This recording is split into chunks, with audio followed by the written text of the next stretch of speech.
Hello everyone, I am from Lakhani tech institute and इस class से हम इफ़ का फार्मूला जानेंगे कि हम इफ़ के फार्मूला को किस तरह से अप्लाई कर सकते हैं अपनी शीट में, और इफ़ का फार्मूला होता क्या है और इसमें क्या क्या कंडीशंस हम अप्लाई करते हैं, ये सब कुछ मैं आपको इस वीडियो में बताऊंगी। तो सबसे पहले हम यहाँ पर इफ़ का फार्मूला लिखेंगे। मैंने आपको पहले ही बताया था कि अगर हमें फार्मूला चाहिए होता है तो हम फार्मूलाज टैब में भी जा सकते हैं, यहाँ पर सर्च कर सकते हैं। बट अगर फार्मूलाज लिखना है तो सबसे पहले इसका फर्स्ट मेथड तो ये होता है कि हमेशा जो भी फार्मूला होता है वो इज़ इक्वल्स टू से स्टार्ट होता है। तो सबसे पहले हमने यहाँ पे इज़ इक्वल्स टू लिखा और लिखा है इफ़। तो जैसे ही मैंने यहाँ पे इफ़ लिखा है तो यहाँ पे इसकी एक डेफिनेशन भी आती है, इसकी डिस्क्रिप्शन आती है। जिन्हें नहीं पता है वो इसे पढ़ सकते हैं, तो उन्हें ये पता चल जाएगा कि इफ़ होता क्या है।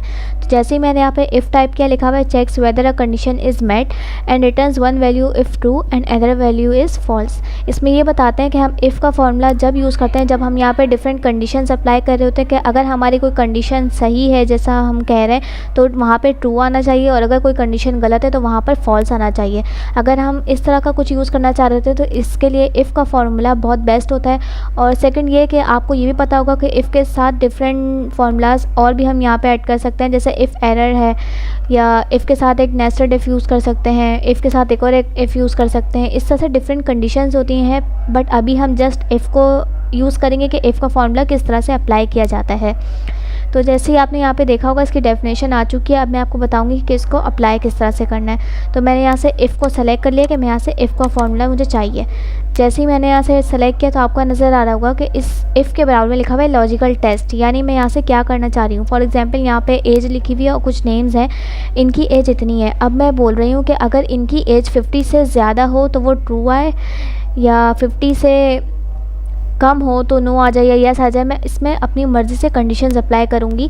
तो वो मुझे किस तरह से करना है, लॉजिकल टेस्ट। तो सबसे पहले मैं अपना वो सेल सेलेक्ट करूँगी जो कि है, मतलब आइज़ा की जितनी एज है मैं इसको यहाँ से सेलेक्ट कर लेती हूँ। मैंने लिखा 23, तो 23 को मैंने सेलेक्ट कर लिया। अब मुझे यहाँ पे बताना है कि मुझे इससे ग्रेटर दैन एज चाहिए या लेस दैन चाहिए। तो मैं ग्रेटर दैन कर देती हूँ कि अगर इसकी एज इससे ज़्यादा हो, और इज इक्वल्स टू भी मैं लगा रही हूँ कि 50। अगर आइज़ा की एज 50 से ज़्यादा हो तो इसमें क्या आना चाहिए वो हम इस तरह से अप्लाई करेंगे। अब ये ब्रैकेट ओपन है, मैं इसमें कंडीशंस अप्लाई करती जा रही हूँ। मैंने लिख दिया है कि अगर इसकी एज 50 से ज़्यादा हो, तो अब मैं इसमें कंडीशन अप्लाई कर रही हूँ। मैंने यहाँ पे डाला है कॉमा। आपको यहाँ पे ये फॉर्मूला बिल्कुल ठीक लिखना है, वरना आपका आंसर करेक्ट नहीं आएगा, एरर आ जाएगा। कॉमा डालने के बाद आपको इन्वर्टेड कॉमास ओपन करना है शिफ्ट के साथ। दोनों जब इन्वर्टेड कॉमास ओपन करेंगे तो यहाँ पे हम अपनी कंडीशन लिखेंगे कि क्या आना चाहिए, कि अगर 50 से ज़्यादा, तो मैं लिख देती हूँ यहाँ पे फॉर एग्जांपल येस। तो मैंने यहाँ पे येस लिख दिया और इन्वर्टेड कॉमास क्लोज कर दिए। अब मुझे सेकंड कंडीशन अप्लाई करने के लिए लेस देन की ज़रूरत नहीं है, मैं जस्ट इसमें नो लिख दूँगी। मैंने यहाँ पे एक और एक कॉमा डाला है और इन्वर्टेड कॉमास ओपन किए हैं, और सिंपली मैं यहाँ पे टाइप कर दूँगी नो, कि अगर 50 से कम हो तो वहाँ पर नो आ जाए। दैन सिंपली आप ब्रैकेट क्लोज करेंगे और एंटर कर देंगे तो आपके पास आंसर आ जाएगा। नो हमें क्या बता रहा है कि इसकी एज जो है 23 से ज़्यादा नहीं, 50 से ज़्यादा नहीं है, तो इसमें हमें नो आ गया है। अब हमें हर एक में फॉर्मूला अप्लाई करने की ज़रूरत नहीं है, हमें सिंपली इसे ड्रैग करना है तो यहाँ सबका आंसर आ जाएगा। अब आप देख सकते हैं कि मैंने 50 सेलेक्ट किया था तो 23 से या 50 से कम जिसकी भी एज थी उसमें नो आया है, बट जो 50 से ज़्यादा थी उसमें येस आया है, जो कि आपको यहाँ पे शो हो रहा है कि जो आयशा की एज थी वो 54 थी।